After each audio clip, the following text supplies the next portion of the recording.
Long term trend कमजोरी वाला बरकरार है और क्या शॉर्ट टर्म ट्रेंड में कोई फिर उछाल के संकेत हैं? कैसे दोनों तरह से आप देख रहे हैं निफ्टी और बाकी इंडाइसेस को? तो पीसीआर से अनुरोध है, मेरे स्क्रीन पे लगी इस चार्ट को शेयर करें। निफ्टी की आवरली चार्ट में लगा रखी है, चार्ट दिखा के आपके दर्शकों को बताते हैं। तो देखिए, जो अपनी पिछले कुछ सेशंस में बात हुई कि ये देखिए निफ्टी की आवरली चार्ट आ गई आपके स्क्रीन पर। पिछले कुछ सेशंस में जैसे अपनी बात हो रही कि 24,500 के नीचे जाए, यानी ये नीचे वाली पीली रेखा पे 24,555 पर है वो आंकड़ा, थोड़ा सा स्लाइटली बढ़ रहा है। और ऊपर 25,100 की जो बात थी पिछली बार, 25,100 को भी वायलेट करके 25,300 तक जा चुका है।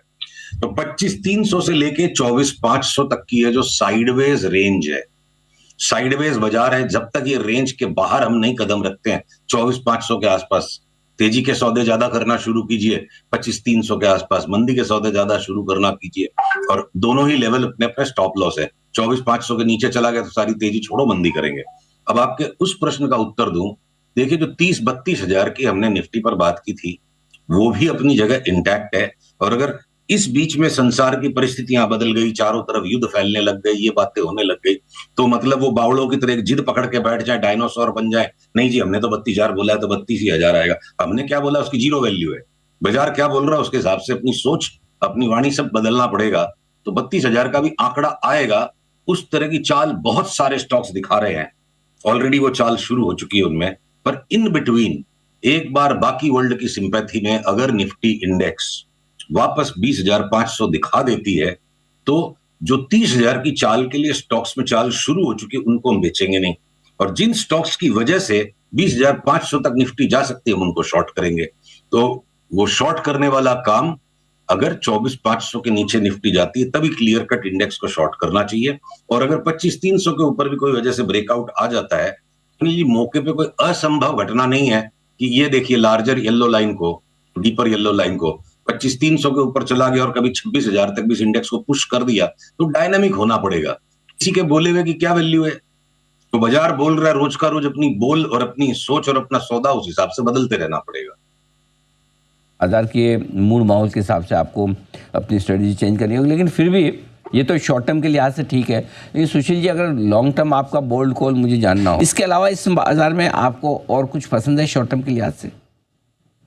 अरे यहाँ मैं अपनी ही बात का एक संशोधन करना चाहूंगा। अधूरी बात ना अनर्थक हो जाती है, आधी बात खतरनाक हो जाती है, जहर हो जाती है। फार्मा में मैंने 2 स्टॉक्स बता दिए जो लाइक कर रहे हैं, 3 स्टॉक और है जिनको हम शॉर्ट टर्म ट्रेडिंग में निफ्टी 20,500 की चाल के लिए शॉर्ट कर सकते हैं। डॉक्टर रेड्डी, ऑलरेडी उसका शॉर्ट सेल ट्रिगर हो गया, और लॉरस लैब्स और बायोकॉन हो सकता है आने वाले कुछ दिनों में शॉर्ट ट्रिगर हो जाए। और हो सकता है कि लुपिन के अंदर में 20,500 वाले भाव पहले ही बन चुके हैं, वो एक तरफा बढ़ता चला जाएगा। तो जैसे फार्मा के अंदर ये 5-6 उदाहरण से मैंने आपको एक चीज स्पष्ट करने की कोशिश की कि हर एक सेक्टर के अंदर, ये सिर्फ फार्मा में नहीं है, हर एक सेक्टर के अंदर अलग अलग स्टॉक्स अलग अलग टाइम होराइजन पर, अलग अलग फ्रीक्वेंसी पर अलग अलग तरीके की चाल दे रहे हैं। अगर स्मॉल फाइनेंस बैंक्स में आपसे मेंटेन करता था कि हम बेचेंगे ही नहीं, तो एयू बैंक 4,550 वाला आज 850 का भाव हो गया, टारगेट मीट हो गया, चार्ट के पैटर्न अब सेल के आ गए, लॉन्ग काट के शॉर्ट्स कर दिया, ठीक, वो शॉर्ट हो गया। बट इसका मतलब ये नहीं कि सारे के सारे स्मॉल फाइनेंस बैंक शॉर्ट हो जाएंगे। उत्कर्ष स्मॉल फाइनेंस बैंक थोड़ा सा नीचे आते के साथ दोबारा लेना है, थोड़ा सा ही नीचे आते के साथ वो एयू बैंक की तरफ हमारा कॉल नहीं कि वो वापस नए लो में जाएगा।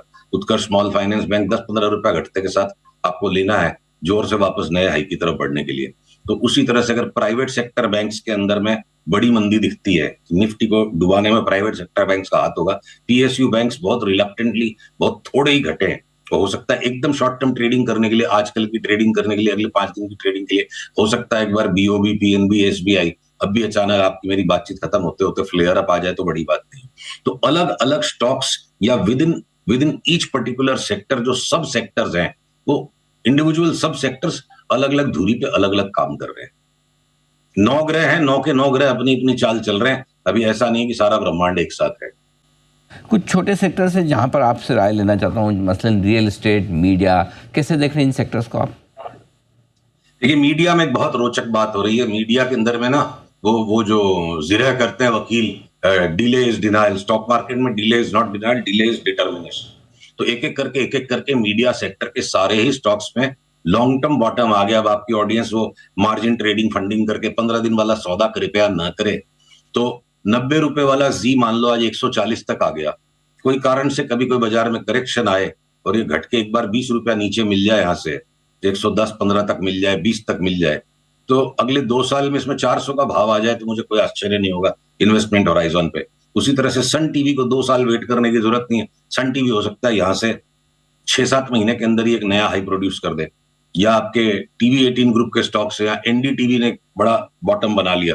तो अक्रॉस द बोर्ड पूरे मीडिया स्टॉक्स की एक बॉटमिंग आउट प्रोसेस कंप्लीट हो चुकी है, और उसके अंदर इंडिविजुअल स्टॉक्स अब 90 का 140 हो गया, कोई बोले जी में खबर आ गई, प्रमोटर्स ने 2200 करोड़ रुपए नए डालने का इरादा कर लिया, ठीक है, वो लॉन्ग टर्म के लिए बहुत पावरफुल सिग्नल है कि जब इनसाइडर्स, जब मैनेजमेंट एक कंपनी के प्रति, अपनी कंपनी के प्रति मोटा पैसा कमिट करते हैं तो उसका लॉन्ग टर्म बहुत स्ट्रांग होना चाहिए, ऐसा एक इंडिकेटर बिल्कुल बनता है। बट उसका मतलब ये नहीं है कि हम इस बात को भूल जाए कि 90 का 140 हो गया, वेट करेंगे 120 मिलेंगे। मैं मीडिया के अलावा आपको रियल एस्टेट पे कहूं, आपसे हमारी बात हुई थी महीने 1.5 महीने पहले भी कि रियल एस्टेट के सारे स्टॉक्स 2025 में सिग्निफिकेंट न्यू हाइज बनाएंगे। तो जैसे डीएलएफ भाग गया कि आपके सारे के सारे मीडिया स्टॉक या रियल एस्टेट स्टॉक्स भाग गए, तो एक राउंड तेजी का उनमें हो गया। अब करेक्शन सेट इन हो रहा है, कुछ स्टॉक्स इसमें से हायर बॉटम बना देंगे। मान लो लोढ़ा या मैक्रोटेक जैसा स्टॉक 1050 तक गिर जाता है, 1050 तक का करीब टारगेट आता है, 40% नीचे यहां से 1400 का स्टॉक 1050 हो जाए, 1450 वाला, तो हो सकता है मैक्रोटेक को अभी भी हम शॉर्ट कर सकते हैं, कुछ सिग्निफिकेंट स्लाइड दिखता है और वो 1050 वाला वापस 2100 हो जाएगा। तो जहां मोटी मलाई दिखती है करेक्शन के अंदर भी, उन स्टॉक्स को सिलेक्टिवली रियल्टी के भी अभी भी शॉर्ट करके पैसे कमा सकते हैं। और डीएलएफ जैसा स्टॉक भले बेलवेदर लार्जेस्ट कैप स्टॉक है, डाउनसाइड बहुत लिमिटेड है उसमें, उसको हम शॉर्ट नहीं करेंगे। गॉडरेज प्रॉपर्टीज को शॉर्ट करेंगे तो काटने का ही मौका नहीं देता है। तो अलग अलग स्टॉक्स की अलग अलग चाल है, और broadly speaking real estate next dip के बाद वापस करीब करीब सारे स्टॉक्स डबल हो जाएंगे, इंक्लूडिंग डीएलएफ भी 1200 रुपए का भाव लगता है।